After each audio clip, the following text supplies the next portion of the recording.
За Эрдэнэ төлөвлөрийн үйл ажиллагааг шалгах хууль зүйн байнгын орооны 6 дугаар тогтоолоор байгуулагдсан ажлын хэсэг сая дөнгөсөө оруулж ирж тарааж байна. Энэ өөрөө Улсын их хурлын дэгийн тухай хуулийн холбогдох заалтуудыг зөрчиж байгаа. За ийм учраас бид нар сая хууль зүйн байнгын орооноос 5 хоногийн завсрал авч байгаа. Яагаад гэвэл Эрдэнэ төлөвлөртэй холбоотой шалгалтын материал бол маш сайн судалж танилцах ёстой ийм материалаа.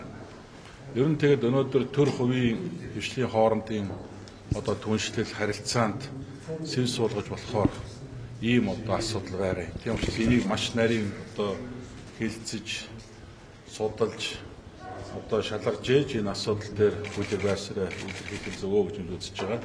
Ер нь удаа дараа бид бас энэ Эрдэнэ төлөвлөрийн шалгалтын ажлын хэсгийн ажлын явц байдалтай танилцах хүсэлтэй бол тавьж исэн. Харамсалтай нь бидэнд яг тодорхой тоо баримттай материал ерөөсөө ирүүлээгүй юм аа.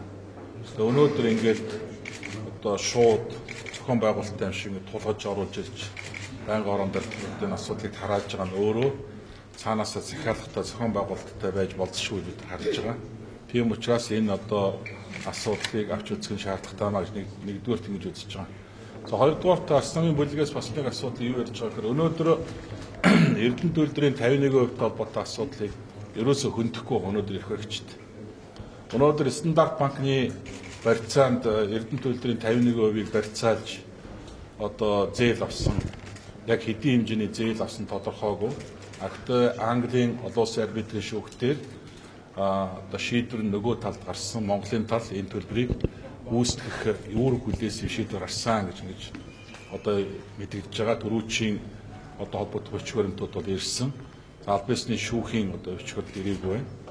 Энэ тохиолдолд өнөөдөр Эрдэнэтийн маань нөгөө 51% байна уугүй юу гэдэг асуудлыг бид шалгах ёстой юм аа. Гуравдугаар тэгвэл Эрдэнэ төлөвлөлтөд энэ өнгөрсөн хугацаанд энэ маш том олон тэрбумын шахааны бизнесүүд явж исэн.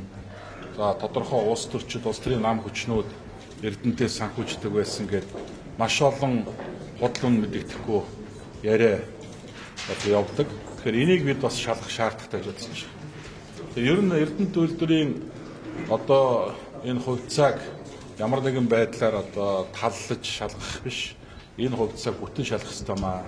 Ер нь өнгөрсний тэр одоогийн тэр бүрэн шалгаж эцсийн үнэн зөв дүгнэлтийг гаргаж төр өөрөө бодит зөв дүгнэлтийг гаргах нь өөрөө Монголын ард түмэнд өрөөгөөжтэй асуудал болно гэж харж байгаа. Тийм учраас бид өнөөдөр 5 хоногийн завсарлага авсан.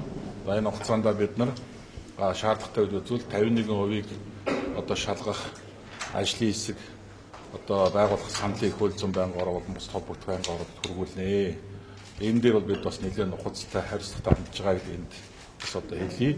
За энэ ажлын хэсгийн бүрэлдэхүүнд ашиг сонирхлын зөрчилтэй нөхдүүд бас байгаа гэдэг бас энд зориуд хэлье. Тийм учраас бид бас энэ дээр эргээд хариуцлагатай хандахгүй бол энэ Эрдэнэ төлөвлөрийн хувьцаа гэдэг бол зүгээр нэг хэсэг бүлэг хүний эрх ашиг биш юм аа. Энэ бол Монголын ард түмний ашиг учраас энэ дээр бид хариуцлагатай хандах ёстой гэж харж байгаа. Ашиг сонирхлын зөрчилтэй гэж ямар яг өнөөдөр Оросын хэвлэлүүдээр болон Монголын зарим сайтууд хэвлэлүүдээр ашиг сонирхлын зөрчилтэй байж болохоор мэдээлэлүүд гарцсан байгаа. Тэрийг та нар өөрсдөө уншиж судлана үз.